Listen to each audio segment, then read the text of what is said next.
STA TV Media Syiar Islam. Bismillahirrahmanirrahim. Assalamualaikum warahmatullahi wabarakatuh. Alhamdulillah hamdan katsiran tayyiban mubarakan fih, mubarakan alaihi kama yuhibbu rabbuna wa yarda. Wa ashhadu an la ilaha illallah wahdahu la syarika lah, wa ashhadu anna Muhammadan abduhu wa rasuluh sallallahu alaihi wa ala alihi wa ashabihi wa man tabi'ahum bi ihsanin ila yaumiddin, amma ba'd. Ikhwani rahimani wa rahimakumullah. Insyaallah kita lanjutkan kajian kita dari kitab Mulakhas Fiqih yang ditulis oleh Syekh Shalih Fauzan bin Abdullah Al-Fauzan hafizahullahu ta'ala. Pada pertemuan yang lalu sudah kita baca yang berkaitan tentang nawaqidul wudu secara ringkas, dan sudah kita selesaikan permasalahan nawaqidul wudu, yaitu perkara-perkara yang bisa membatalkan al-wudu. Kemudian kata beliau, babun fi ahkamil ghusl.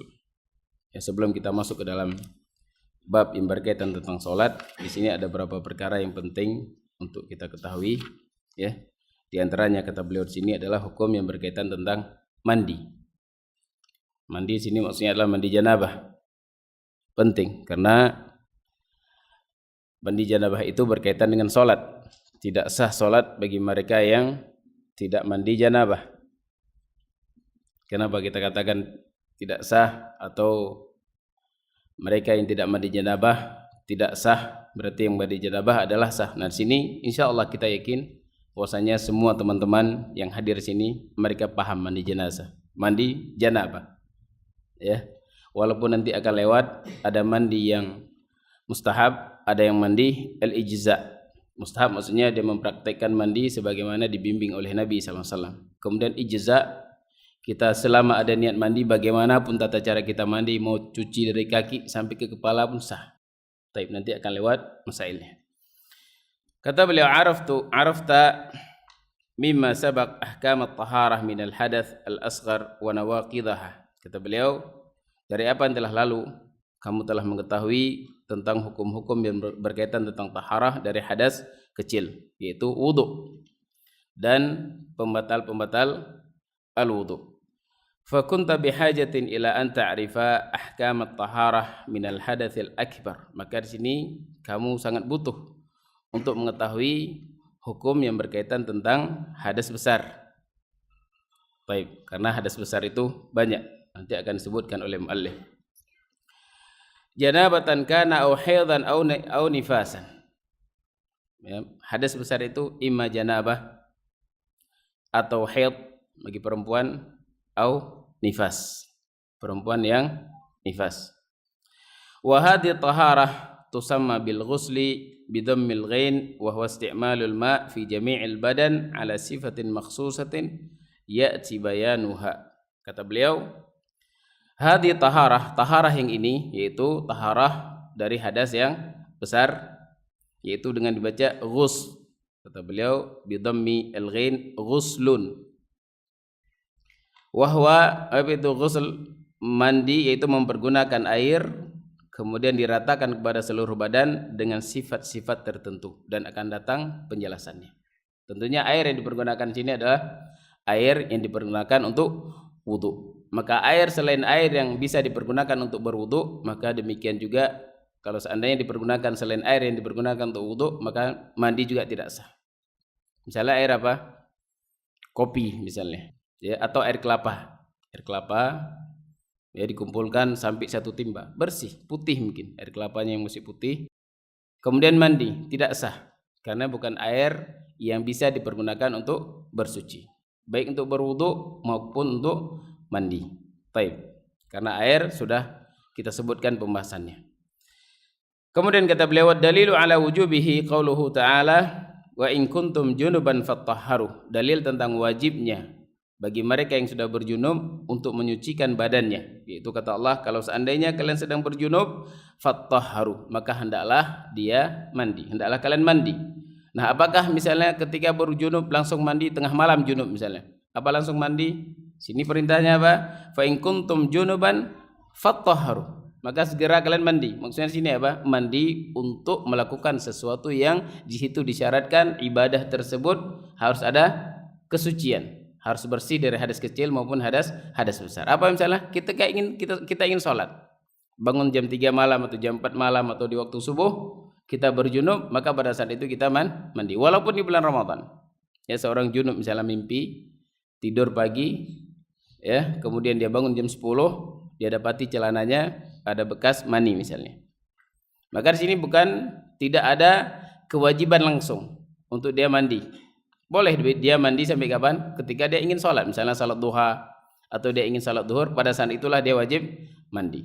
Namun tentunya kalau kita ingin segera mandi, lebih aula dan lebih ahsan. Karena seorang muslim itu seharusnya badannya terjaga, kesucian badannya, baik itu dari hadas kecil maupun hadas besar. Sebagaimana Bilal, amalan yang kecil beliau lakukan, namun beliau mendapatkan apa? Jaminan surga dari Allah Subhanahu wa taala. Karena apa? Beliau senantiasa memperbaharui wudu. Ketika beliau batal wudu, beliau berwudu. Ya, taib. Namun secara hukum, ya, bukan berarti begitu kita janabah langsung wajib untuk mandi. Sini wajib mandi ketika kita ingin melakukan suatu ibadah yang di situ disyaratkan harus ada taharah. Jelas ya? Baik. Wa qad dzakaru anna al-ghusla minal janabah kana ma'mulan bihi fil jahiliyah. Kata beliau di sini disebutkan, para ulama menyebutkan bahwasanya mandi janabah itu sudah diamalkan dari masa jahiliyah. Ya, orang jahiliyah ketika mereka berjunub, maka mereka mandi, baik itu junub karena jima, ya, atau karena mimpi, atau karena haid atau nifas. Sebutkan bahwasanya mereka juga mandi janabah karena ini wahwa min baqaya din Ibrahim alaihissalatu wassalam fihim, karena ini masih sisa peninggalan agama Nabi Ibrahim kepada mereka. Ya, sehingga di sini orang jahiliyah, orang-orang musyrikin yang ada di Mekah, mereka sebelumnya beragama-agama apa? Agama yang dibawa oleh Nabi Ibrahim, agama Islam secara umum. Ya, kemudian siapa yang merusak agama mereka? Amr ibn Lu'ay, seorang tokoh Mekah, kemudian dia berangkat ke Syam. Kemudian di Syam dia mendapati orang-orang Syam, mereka berkembang dan maju negerinya. Dan dia melihat bahwasanya orang Syam ini mereka punya kebiasaan yaitu menyembah berhala. Kemudian dia bawa pulang berhala tersebut ke Najd, ke negeri Arab, ya, ke Mekah. Kemudian di sanalah dia orang yang pertama sekali membawa atau yang merusak agama Nabi Ibrahim. Sehingga kata Nabi, aku melihat dia sedang menggerek ususnya di dalam neraka. Karena dia orang yang merusak agama Nabi Ibrahim. Sehingga orang-orang kufar Quraisy mereka mengenal Allah Subhanahu wa taala. Namun mereka tidak beribadah kepada Allah saja. Sehingga Nabi diutus oleh Allah Subhanahu wa taala untuk mengajarkan mereka, untuk menyuruh mereka agar beribadah hanya kepada Allah, dan Nabi datang untuk memperbaharui agama Nabi Ibrahim yang sudah dirusak. Bukan mereka tidak mengenal Allah. Ketika diperintahkan mengucapkan la ilaha illallah, apa kata mereka? Ma na'buduhum illa liyuqarribuna ilallahi zulfa. Sehingga nama mereka siapa? Abdullah. Ya, ini nama-nama mereka. Di antara nama mereka, nama bapak Nabi siapa? Abdullah. Ma na'buduhum illa liyuqarribuna ilallahi zulfa. Kami tidak beribadah kepada mereka kecuali mereka bisa mendekatkan kami kepada Allah Subhanahu wa taala. Mereka mengetahui Allah Subhanahu wa taala. Namun mereka tidak mengikhlaskan ibadah, tidak memurnikan ibadah hanya kepada Allah Subhanahu wa taala. Sehingga di sini disebutkan mandi janabah itu peninggalan agama Nabi Ibrahim. Orang-orang al-kufar Quraisy mereka masih mandi janabah. Berarti menunjukkan apa? Sisa agama Nabi Ibrahim itu masih ada. Berarti sini terbantah apa? Ahlul fatrah. Paham ya? Yang sebagian mereka mengatakan bapak Nabi hidup di zaman fatrah. Baik, itu pembahasannya tersendiri ya. Qala wa mujibatul ghusli sittatu asya. Kata beliau sini, yang mewajibkan mandi wajib adalah ada 6 perkara. Idza hasala wahidun minha wajaba 'alal muslim iqtisal. Apabila terjadi salah satu dari 6 bentuk tersebut, maka wajib bagi seorang muslim untuk mandi. Wajib untuk mandi kalau seandainya terjadi padanya 6 perkara tersebut. Ahaduha, yang pertama, khurujul mani min makhrajihi minadz-dzakari aw untha. Yang pertama, keluarnya mani dari tempatnya. Berarti sini apa? Kalau keluar mani bukan dari tempatnya, tidak wajib mandi. Ya, mungkin kena penyakit, keluar dari hidung, keluar dari telinga, ketika dicium ternyata bau mani misalnya, maka tidak wajib mandi. Paham ya? Karena bukan keluar dari tempatnya. Ini misal, kita sebutkan misal, mungkin ada penyakit. Kita tidak tahu ada jenis penyakit yang seperti ini, cium ini kok lain baunya. Apakah wajib mandi? Kalau pertanyaan, tidak wajib mandi. Dia syarat wajib mandi keluar dari tempatnya. Baik. Dzakar aw untha, dari laki-laki maupun dari perempuan. La yakhlu imma ay yakhruja fi hali yaqadhah aw halin naum. Perhatikan sini ya, kata beliau, keluarnya mani itu bisa jadi dalam keadaan dia tersadar. Ya, seperti kita ini, sadar. Atau bisa jadi dalam keadaan dia tertidur. Ada syaratnya. Kata beliau, fa in kharaja fi halil yaqadhah, kalau seandainya keluar mani ini dalam keadaan dia sedang sadar. Ya. Kemudian wasturita wujubul ladzah bi khurujihi. Disyaratkan keluarnya mani itu dirasakan kelezatan. Berarti kalau keluar mani tanpa ada rasa lezat tidak wajib mandi. Paham ya? Jadi keluar mani itu kemudian yang keluarnya itu terasa lezat. Ya, nikmat. Maka pada saat itulah wajib mandi. Ketika tidak dirasa lezat tersebut, maka tidak wajib baginya mandi. Kata beliau di sini, fa in kharaja biduni ladzah lam yujibul ghaslah. Kalau seandainya keluar tanpa terasa kelezatan, maka tidak wajib bagi dia untuk mandi. Seperti apa? Kalladzi yakhruju bisababi marad aw adami imsak. Seperti keluar karena sakit, penyakit.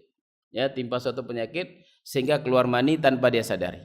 Atau dia sadar namun dia tidak merasakan nikmat dengan keluar mani tersebut. Atau bisa jadi memang sudah bocor mungkin. Kemudian imsak ini tidak bisa ditahan. Tidak bisa tertahan, keluar terus misalnya. Ya, walaupun tidak penyakit, maka yang seperti ini tidak wajib bagi dia untuk mandi. Jelas ya, berarti syarat keluar mani harus apa? Harus terasa ledzah. Wa in kharaja fi halin naum. Nah, kalau seandainya keluar pada saat tidur. Wa huwa yusamma bil ihtilam. Keluar sedang tidur itu dinamakan apa? Ihtilam. Ihtilam itu mimpi basah. Baik. Wajib al-ghuslu mutlaqan. Maka di sini wajib mandi mutlaqan. Berarti apa maksud mutlaqan? Baik itu dia rasakan lezatnya atau tidak dia rasakan. Bangun tiba-tiba lihat basah celananya, bukan mengompol. Beda ya. Kalau seandainya ngompol, wajib mandi enggak kalau ngompol? Wajib mandi, bersihkan badan dari ngompol ya, tapi enggak wajib mandi janabah. Baik. Wajib ghuslu mutlaqan li faqdi idraki faqad la yash'ur bil ladzah. Ya, karena hilang pengetahuannya karena orang tidur, ya. Bisa jadi dia tidak merasakan kelezatan. Mungkin dia lupa, pas bangun lupa tadi mimpi apa. Dan enggak dia mungkin dia rasakan apa tidak, sudah lupa. Atau memang tidak terasa apapun. Dia bangun melihat maninya sudah ada di celananya. Maka pada saat itu juga wajib mandi. Baik. Namun kalau seandainya dia memang penyakit yang kita sebutkan tadi, ya, dia bangun tidur penyakit, apakah wajib mandi? Tidak wajib mandi. Karena memang ini penyakit. Baik ya. Walaupun dalam keadaan dia tidur, dibedakan ini. Sebutkan ini karena memang apa sebabnya? Kalau kita bangun tidur ketika kita melihat mani di celana atau di kain, maka wajib mandi, ya, karena di sini kita tidak terasa. Namun kalau seandainya dia sudah berpenyakit, keluar mani tidak bisa tertahan, maka walaupun dia bangun tidur, dia melihat tidak wajib mandi. Baik, ini sudah penyakit. Fan-naim idza istayqadha wa wajada athar al-mani wajaba 'alaihi al-ghuslu. Seorang yang tertidur apabila dia terbangun, kemudian dia mendapati bekas mani di celananya atau di sarungnya atau di tempat tidurnya, wajaba 'alaihi al-ghuslu. Kemudian wajib bagi dia untuk mandi. Wa in ikhtalam walam yakhruj minhu maniyun walam yajid lahu atharan lam yajibu alaihi al-ghusl. Baik, kalau seandainya dia mimpi ihtilam di malam hari, Kemudian ketika bangun dia lihat celananya tidak ada bekas apapun. Mandi tidak perlu mandi. Karena ibrah kita bangun tidur melihat ya, mendapati sesuatu di celana, pada saat itu wajib mandi. Tapi kalau seandainya dia yakin semalam mimpi, kemudian dia lihat celananya tidak basah, mungkin tersingkap di kasur juga tidak ada, di bantal juga tidak ada, ya, dia tidak dapati, maka sini tidak wajib bagi dia untuk mandi. Karena kalau bangun tidur dilihat ya atharnya, bekasnya. Baik. Ini yang pertama, jelas ya? Yang pertama berarti wajibnya mandi ketika keluar mani. Ketika dia sadar, maka harus dia syaratnya merasakan keledatan. Ketika tidur tidak disyaratkan merasakan keledatan. Baik. Ats-tsani, kemudian yang kedua, min mujibatil ghusli ilajud dzakar fil faraj. Ya, di sini sebutkan termasuk dan kewajiban sesuatu yang wajib untuk mandi adalah ketika dzakar dimasukkan ke dalam faraj. Ini enggak ada urusan malu ya, ini urusan fikih. Perlu kita jelaskan. Innallaha la yastahi minal haqqi syai'a. Allah tidak malu dalam permasalahan hak. Ini bukan perkara main-main. Ya mungkin terkadang kita senyum sesuatu yang memang aneh mungkin ya. Namun bukan sesuatu yang aib untuk diceritakan. Karena memang kita alami. Baik. Ilaj masuknya dzakar ke dalam faraj. Walau lam yahsul inzal, walaupun tidak keluar mani. Li haditsil ladzi rawahu Muslim wa ghairuhu anin Nabi sallallahu alaihi wasallam idza jalasa baina syu'abiha al-arba'. Ya, sebagaimana hadis yang dikeluarkan oleh Imam Muslim dan selain Imam Muslim dari Nabi sallallahu alaihi wasallam, Nabi berkata, apabila salah seorang telah duduk di antara 4 cabang, syu'ab ini cabang. Sebutkan Imam Nawawi menyebutkan cabang sini apa? 2 tangan dan 2 kaki perempuan, sudah berada di atas perempuan. Ya, sebagian mereka memahami maksud 4 syu'ab ini adalah antara paha, 2 pahanya dengan 2 kakinya. Maka di sini kata beliau, summa massa khitan al-khitan. Kemudian khitan yang satu menyentuh khitan yang selanjutnya yang lainnya. Maksudnya apa? Sini laki-laki, apa hukum khitan bagi laki-laki? Wajib atau mustahab? Wajib. Kecuali walaupun dia sudah tua, orang kafir misalnya masuk Islam, umurnya sudah 80, sudah gaek, ya, dia masih hidup, ya, masih bernyawa, masih sehat, maka dilihat oleh dokter. Kalau seandainya dia disunat tidak berpengaruh kepada kesehatannya, maka wajib disunat. Tapi kalau seandainya setelah diperiksa ini bahaya, kalau disunat bisa mati misalnya, ya, maka ini tidak wajib disunat. Tapi ya, tidak wajib disunat. Diperiksa, dilihat. Dokter lebih ahli, periksa ke dokter. Tidak bisa dia menyangka ini saya kalau sunat mati, asli mati ini. Misalnya tanpa ada penelitian dokter nggak boleh seperti ini. Taib. Nah, berarti disebutkan 2 khitan.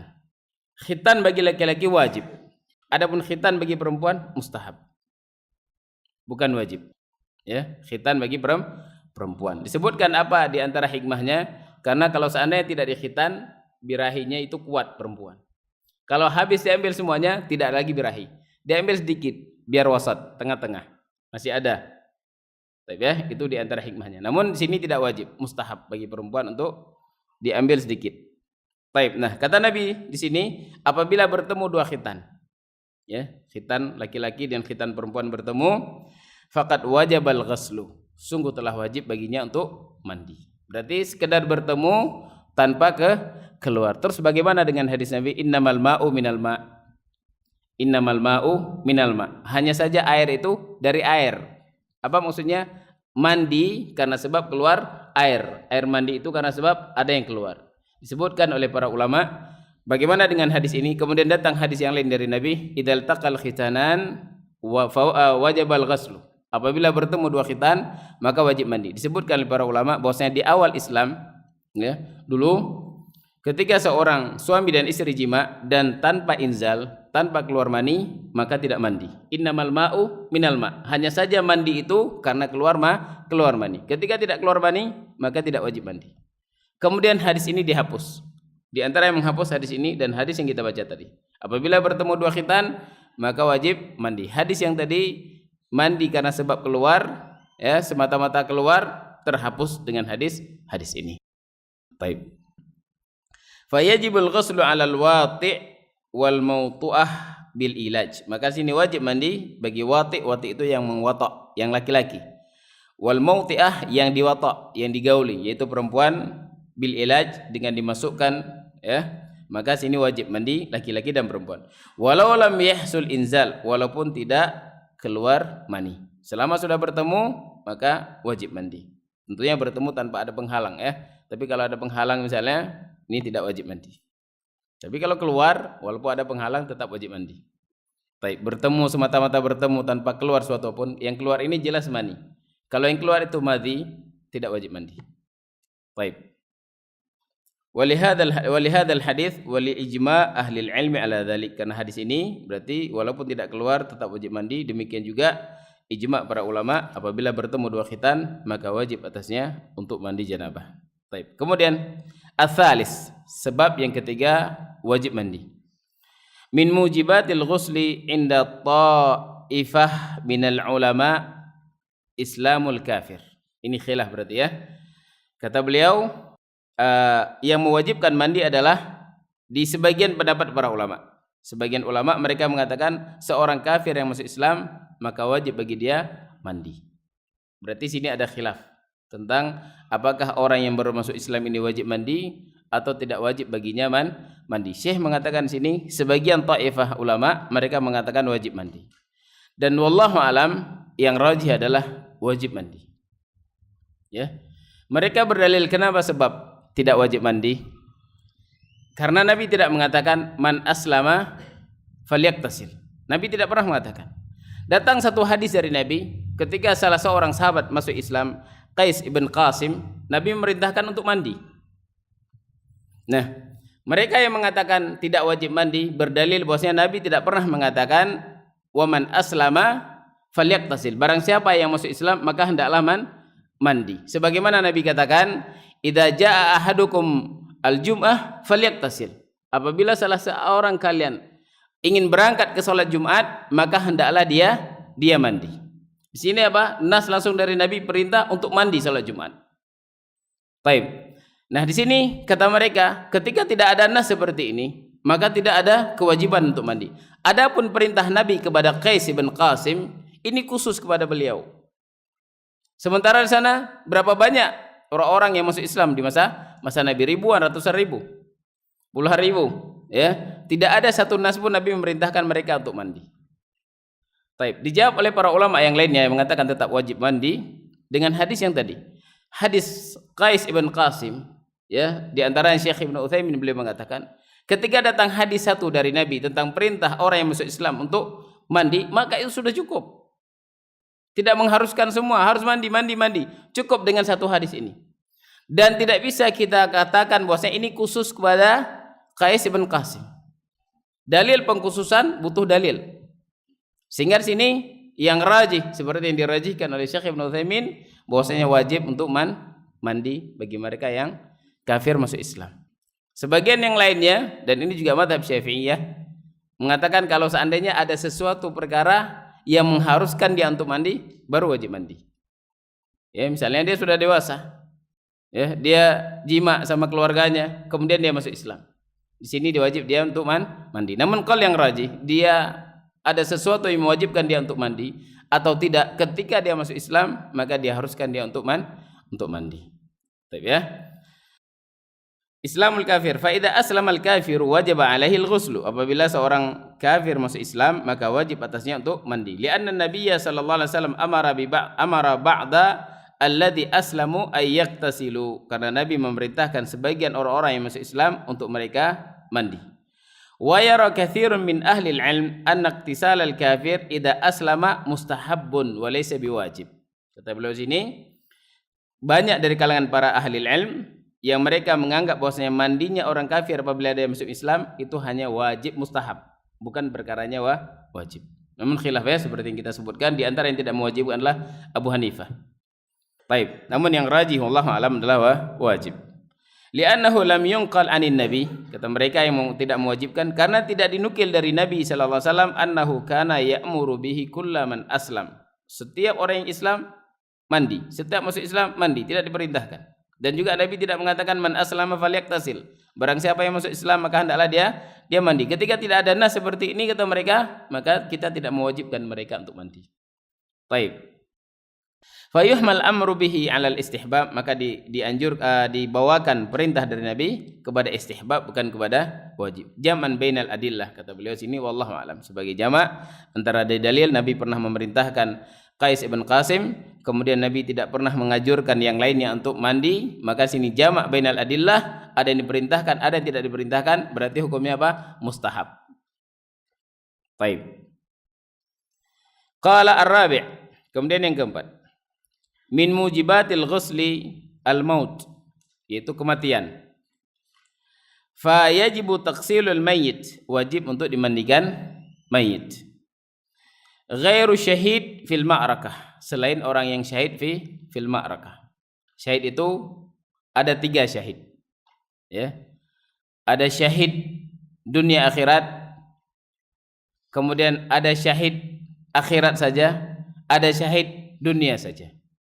Apa itu syahid dunia akhirat? Orang muslim mukmin yang dia berjihad di jalan Allah karena untuk meninggikan kalimat Allah Subhanahu wa taala, maka dia syahid dunia dan akhirat. Orang seperti ini tidak dimandikan. Syahid dunia akhirat. Kemudian ada orang yang syahid dunia saja. Siapa mereka itu? Orang-orang munafik yang mereka menampakkan berjihad di jalan Allah seperti kehidupan orang-orang munafik yang hidup bersama Nabi. Di antara mereka ada yang jihad, berperang bersama Nabi, namun mereka nifaq, munafik, maka hanya kelihatan di dunia mereka syahid, tidak dimandikan. Taib. Adapun yang syahid akhirat tetap wajib dimandikan. Siapa itu? Seperti perempuan yang sedang melahirkan, meninggal, syahid. Orang yang ditimpa batu, syahid. Orang yang jatuh dari tempat yang tinggi, syahid. Banyak syahid. Ini syahid akhirat, namun hukumnya tetap dimandikan. Syahid akhirat maksudnya apa? Dia mendapatkan pahala syahid. Taib. Qala fa innahu la yughassal. Orang yang meninggal dalam keadaan sedang berperang, meninggal karena peperangan, maka orang seperti ini tidak dimandikan. Wa tafasil dzalika ta'ti fi ahkamil janaiz insyaallah. Adapun tafsil bagaimana cara mengurus jenazah, bagaimana cara memandikannya dan seterusnya, itu akan lihat pembahasannya di kitab janaiz insyaallah. Kemudian kata beliau al-khamis was-sadis, yang kelima dan yang keenam. Min mujibatil ghusli haid wan nifas, perempuan yang haid dan nifas, tentunya setelah bersih ya dari haid dan dari nifas. Liqaulihi sallallahu alaihi wasallam, idza aqbalat haidatuk fad'i salah wa idza adbarat faghsili anki dam thumma shalli. Taib, kata Nabi kepada salah seorang sahabiah, apabila datang kepadamu haidmu, waktu haidmu, maka tinggalkan salat. Apabila telah pergi haidmu, maka wajib bagi kamu untuk mandi. Kemudian salatlah. Wa qauli ta'ala fa idza tatahharna. Ya, ayatnya adalah wala taqrabuhunna hatta yathurna. Fa idza tatahharna fa'tuhunna min haitsu amarakumullah. Janganlah kalian mendekat kepada istri-istri kalian yang sedang haid atau sedang nifas. Nah, apabila dia sudah sampai dia suci. Apabila dia suci, apakah langsung bisa digauli? Suci sekedar bersihkan tanpa mandi langsung digauli? Tidak boleh. Ya, kata Allah, wala taqrabuhunna hatta yathurna. Fa idza tatahharna, apabila dia sudah menyucikan dirinya, sudah mandi janabah, fa'tuhunna min haitsu amarakumullah. Maka datangilah dia di tempat yang Allah perintahkan untuk didatangi. Ya, di sini tidak boleh mendatangi sembarangan tempat, walaupun mereka adalah sawah ladang bagi kalian. Ya, tapi tetap tidak boleh didatangi sesuka hati. Ada tempatnya. Taib. Hunna, taib. Apa ayat Allah Subhanahu wa taala tentang bahwasanya mereka itu adalah sawah ladang bagi kalian? Hirthul lakum antum. Taib. Mereka itu adalah sawah ladang bagi kalian. Sebagian mereka mengatakan ketika dikatakan sawah ladang bebas tanpa hambatan. Ini mazhab siapa? Mazhab Zahiri. Ya, namun yang rajih di sini adalah bahwasanya kata Allah min haitsu amarakumullah, dari tempat yang diizinkan, diperintahkan oleh Allah Subhanahu wa taala. Tidak boleh sembarang tempat. Taib yakni huyat yatatahharna bil iktisal ba'da intihai al haid, yaitu perempuan yang haid maka dia wajib untuk mandi biktisal ba'da intiha al haid, setelah akhir dari haid. Maka wajib bagi perempuan yang haid dan nifas ketika sudah bersih dari haidnya atau nifasnya, maka wajib bagi dia untuk segera mandi, ima untuk melakukan sholat atau mungkin suaminya ingin mendatanginya. Baik. Kemudian sifatul ghusli al-kamil, sifat bagaimana tata cara mandi janabah. Ayyanwi, yang pertama adalah ayyanwiya biqalbih, dia wajib untuk berniat dengan hatinya. Bahwasanya dia niat untuk mandi janabah. Baik. Summa yusammi wa yaksil yadaihi thalathan wa yaksil farjah. Kemudian setelah dia berniat dengan hatinya, kemudian dia mencuci kedua tangannya 3 kali, kemudian dia mencuci kemaluannya. Baik. Dan di mana yang terkena kotoran, maka dia bersihkan. Summa yatawadda wudu'a kamilah. Kemudian dia berwudu dengan wudu yang sempurna. Wudu sempurna berarti cuci dari tangan sampai ke kaki. Boleh juga kita berwudu, ya wudu setengah atau ditinggalkan kaki, terakhir nanti baru cuci kaki. Boleh dua-dua. Baik. Summa yahthil ma'a ala ra'sihi 3 marrat yurawi usula sya'rihi. Kemudian dia menuangkan air di atas kepalanya 3 kali, kemudian dia meratakan sampai ke akar rambutnya. Dia ratakan dengan tangannya. Thumma yu'immu badanah bil ghusli yadluku badanah biyadaihi liyasila al-ma'u ilaihi. Kemudian dia ratakan seluruh badannya dengan mandi dengan air, ya. Kemudian dia menyela-nyela tangannya di tempat-tempat yang memang harus disela, ya, agar supaya air bisa masuk seluruhnya. Kalau ada sesuatu yang menghalangi untuk masuknya air, wajib untuk dihilangkan. Seperti misalnya lilin, ya, atau yang lainnya dari sesuatu yang bisa menghalangi untuk masuknya air. Wal mar'a al-haidu awin nifas awin nufasa tanqudu ra'saha lil ghusli minal haidi wan nifas. Perempuan yang mandi janabah, yaitu mandi dari haid dan dari nifas, wajib untuk dia membuka rambutnya. Ya, wajib dia buka rambutnya kalau ini mandi haid dan mandi nifas. Wa ammal janabah, adapun mandi janabah, fala yanqudu hina taqtasilu laha. Adapun mandi janabah tidak wajib untuk dia membuka rambutnya. Berarti boleh dia mandi di atas rambut yang sedang terikat. Ya, ini mandi apa? Mandi janabah. Adapun mandi haid dan mandi nifas tidak boleh. Wajib bagi dia untuk membuka. Kenapa demikian? Lima syaqqati tikrar. Karena mandi janabah ini bisa setiap hari. Adapun haid sebulan paling sekali mandi. Kalau nifas ya 2 tahun kadang baru sekali mandi. Maka di sini wajib untuk buka rambut. Adapun mandi janabah tidak diwajibkan untuk membuka ikatan rambut bagi perempuan. Walakin yajibu 'alaiha an turawiya usula sya'riha bil ma. Akan tapi wajib bagi dia untuk meratakan air ke ke akar rambutnya. Walaupun dia enggak buka, namun air harus masuk ke dalam akar rambutnya. Bukan berarti sini enggak boleh buka. Kalau buka silakan, mungkin sulit sekali masukkan air, rambutnya terlalu lebat, udah dia buka silakan buka. Namun tidak wajib. Dia tidak wajib buka, namun tetap dia harus meratakan air sampai ke akar-akar rambutnya. Baik. Wa yajibu 'alal muqtasil rajulan kana aw imra'atan ay yatafaqqada usula sya'rihi wa maghabani badanihi wa ma tahta hilqihi wa ibtaihi wa surratihi wa tayyi rukbataihi. Baik, kemudian kata beliau, wajib bagi orang yang mandi, baik itu laki-laki maupun perempuan, agar supaya dia teliti, ya, dan benar-benar memperhatikan dengan detail, ya, usul rambutnya. Betul perhatian sampai ke usul rambutnya. Wa maghaban itu adalah setiap tempat yang bisa berkumpul kotoran di situ. Dimanapun kira-kira yang bisa ngumpul kotoran, maka wajib untuk diperhatikan. Wa ma tahta hilqihi, dan kemudian di bawah ini hilq. Ya, di sini mungkin kita mandi, perhatian ke kepala badan, ternyata ini leher tidak terkena. Hati-hati, kata beliau sini, wa ibtaihi, kemudian ketiaknya, masukkan air ke ketiak sampai merata. Wa surrati, pusat. Ya, pusat juga harus memasukkan air. Wa tai rukbatai. Tai rukbatai itu lipatan yang ada di lututnya. Lipatan lutut. Harus benar-benar dibersihkan. Baik, harus benar-benar diperhatikan, jangan sampai, karena kalau kita enggak menggosok biasanya itu akan ada bekas-bekas yang tidak terkena air. Gosok enggak mesti disyaratkan harus gosok pakai tangan. Apapun yang bisa rata dengan apapun gosok, silahkan. Baik. Wa hadza yajibu ay yahtamma bi isbaghil ghusl. Maka di sini, baik, ini terakhir ya. Selesai tadi, berarti perkara yang wajib untuk mandi ada 6 perkara. Semuanya sudah disebutkan. Baik. Kalau seandainya orang mandi salat Jumat, apa hukum mandi salat Jumat? Wajib atau mustahab? Mustahab ya. Berarti jumhur ya.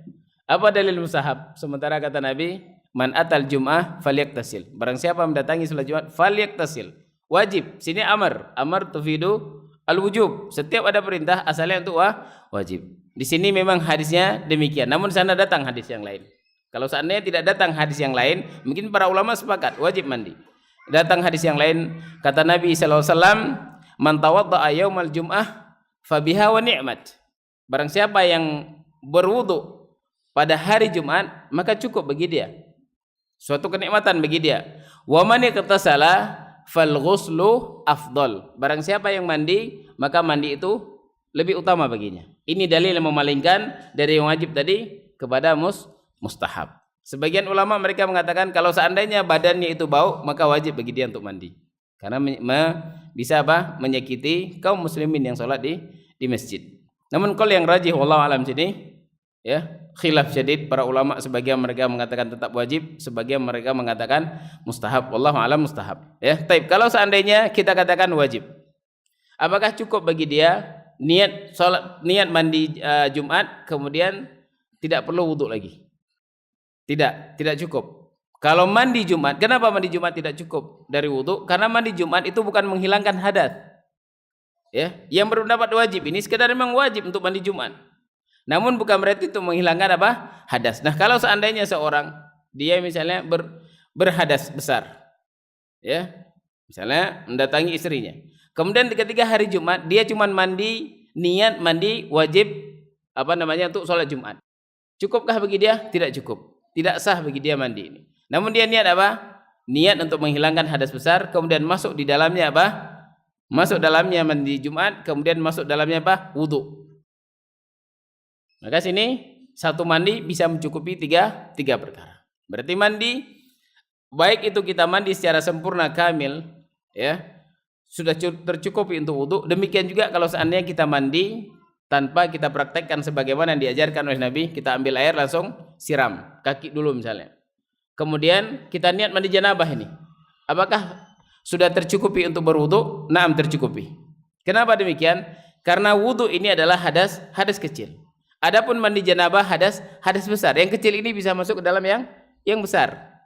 Sehingga cukup. Tapi dengan syarat dia setelah mandi tidak keluar sesuatu yang membatalkan wudunya. Seperti misalnya dia kencing lagi setelah mandi. Maka sini wajib untuk dia berwudu kembali. Tapi ya berarti kalau salat Jumat tidak cukup. Mandi Jumat tidak cukup untuk bisa berwudu di dalamnya. Misalnya tercukupi dari wudu, apalagi tercukupi dari mandi janabah. Harus niat mandi janabah. Insyaallah kita lanjut pada pertemuan yang akan datang. Tapi ini yang bisa kita sampaikan. Subhanakallahumma bihamdik asyhadu an la ilaha illa anta astaghfiruka wa atubu ilaik. Wassalamualaikum warahmatullahi wabarakatuh. STA TV Media Syiar Islam.